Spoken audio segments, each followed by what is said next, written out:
that just nobody else can quite understand who hasn't been a Marine, who hasn't earned that title.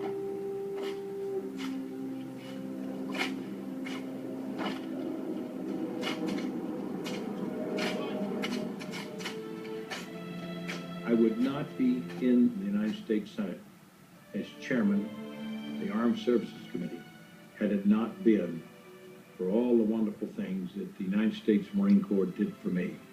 Training, discipline, accountability, courage. I learned that from the masters. We live our history. The battle streamers on our colors, the heroism and the sacrifice that went before us, we're constantly aware of that.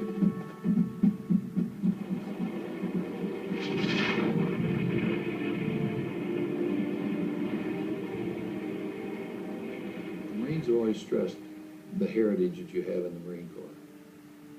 You have a long line of Marines going way, way back. I think you feel that. You feel that kind of a heritage, and you feel that kind of responsibility. If you fail, you have let the Marine Corps down. You've let that tradition that goes back to Tun Tavern down. You let Dan Daly and those people at Belleau Wood down when he says, "Come on, you bastards, you want to live forever."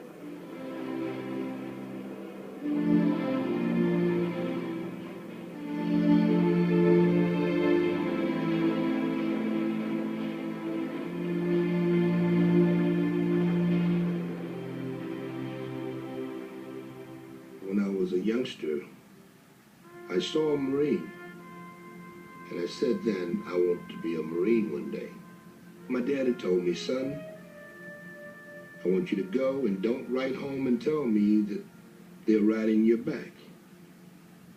The only time someone can ride your back is when you're not standing tall." My mother hugged me and said, "Son, go show them what you're made of." When Daddy got home, he just looked at me and set his tired old body down on the steps and said, "Why did you join the Marines? Don't you know they're the first to fight, always in trouble?" And I have to think, "Daddy, you don't really know me very well because that's where I am."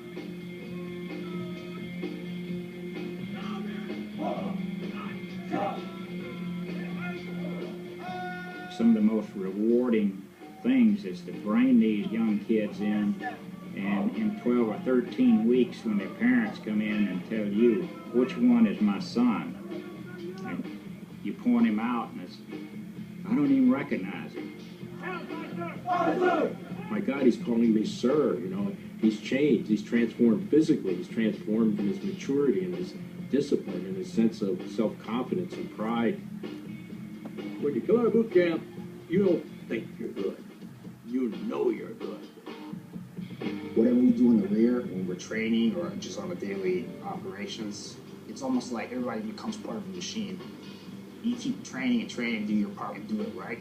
You go into combat, it's not even a matter of should I do it. It just comes naturally to you, like clockwork.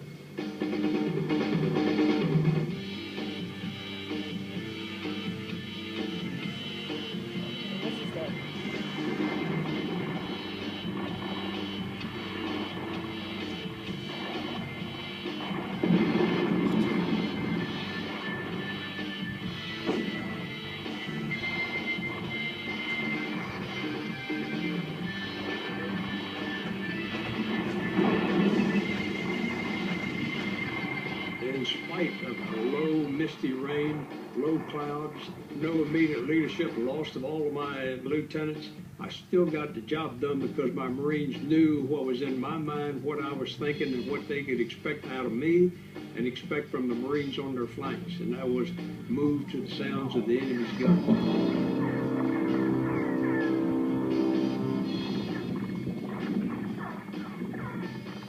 Vietnam and Korea and the islands of the Pacific. You see the Marines in the lead, the Fallujahs and the Anbar provinces.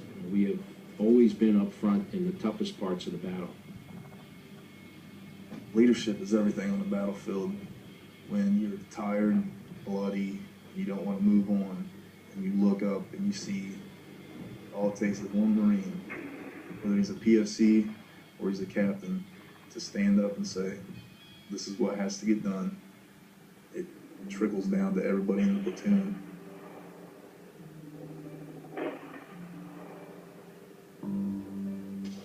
No matter who you are, whether you are a cook or an administrator or a logistician or a supply clerk, you are a rifleman. If the fight ever does come back to those lines, they can fight.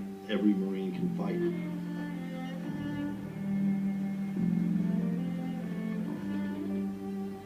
I flew close air support for Marine ground troops in contact with the enemy and watched medevac helicopters come in to hot landing zones, getting shot at, getting hit, and occasionally getting shot down. And I witnessed that time and again. Amazing people, just amazing people.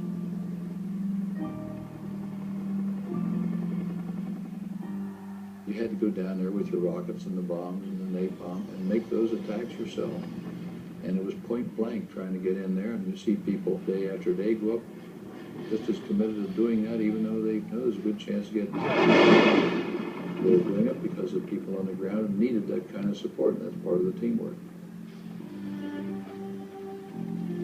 When all my men fell, I fell beside them, and I'm grateful that I had that opportunity to bleed with my men. I could not have stood it if they had died and I'd been back there because I was an officer. It doesn't work that way. When I first came back from Iraq, the first thing I wanted to tell my parents was, what we really are fighting for is each other. It's not mom, dad, and apple pie and baseball games. It's for the man to the left and to the right of you. Because when it all boils down to it, they're the ones that are going to make sure that you get home. I was on a movement with 1st Recon Battalion, Bravo Company, and I was serving as an assistant team leader with 1st Platoon. And during the movement, we were ambushed, and I was struck by a rocket-propelled grenade. It blew his left arm off, shot through, destroyed the weapon in his hand, and blew his right arm off. He received fragmentation to the face.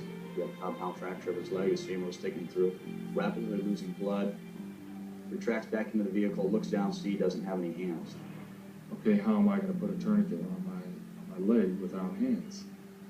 And how am I going to pull the trigger to return fire? You know, those things I couldn't physically do myself, but what I could still do is execute orders and supervise.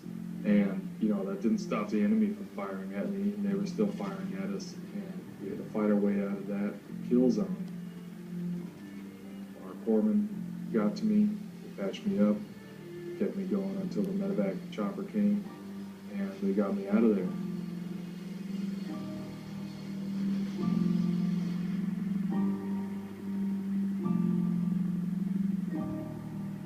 Not too long after he regained consciousness, Major General Jones came in and was talking to him and said, "My God, how could you not go into shock after suffering such horrible wounds?" And he looked at the general in the eye and said, "I couldn't go into shock. I was in charge." A wounded Marine is rescued under heavy enemy fire. His buddy is questioned. Whatever possessed you to go running off into the paddy like that? I'm a Marine. How do you mean? He's a Marine, I'll take care of him.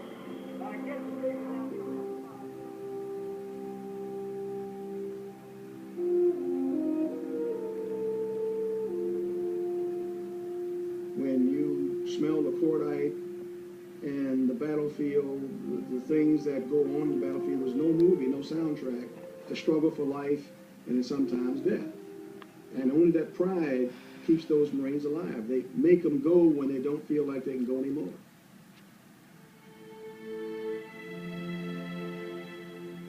It's a love of your fellow Marine and respect of your fellow Marine you uphold, and you would sacrifice most anything for one of your fellow Marines.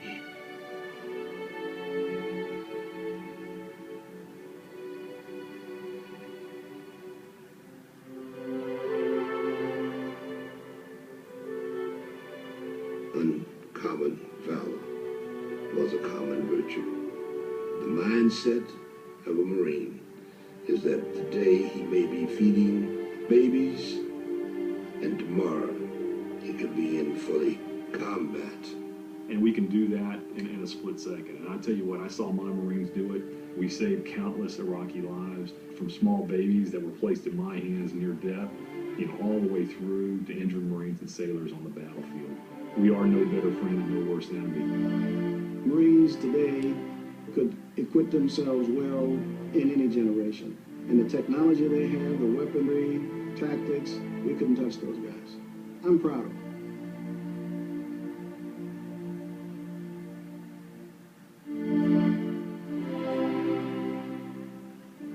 I've seen young Marines step forth. The energy they have, the desire to please and follow through on a task or mission or whatever you give them is something that overwhelms you at times, because you see it in their faces that no matter what, they're not going to let you down. You know the ones that you can look right in the eye and they look right back at you. They're going to tell you, I'm going to get this done.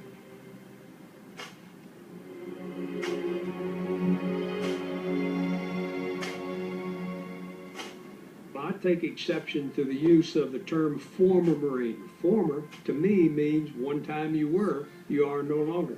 A Marine's a Marine. He's just in uniform or out. And once he gets through boot camp, he's a Marine for life, and he'll take it right to his grave.